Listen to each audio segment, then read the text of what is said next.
என்ன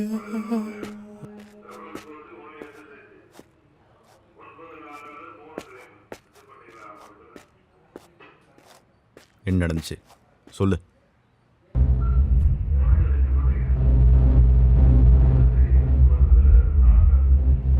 அன்னைக்கு நைட்டு என் ஃப்ரெண்டு யாமீனோட சைட்டுக்கு போயிட்டு வந்தோம். யாமீனுக்கு இப்படி ஒரு விஷயம் தெரியும்னு எதிர்பார்க்கவே இல்லைடா. ஆமாண்டா, செம பவரா இருக்குல்ல. தான் இருக்கு. ஒரு மார்க்கமாக இருக்குடா. எனக்கும் தான்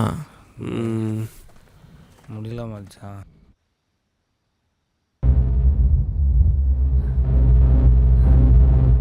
ஐயாதானா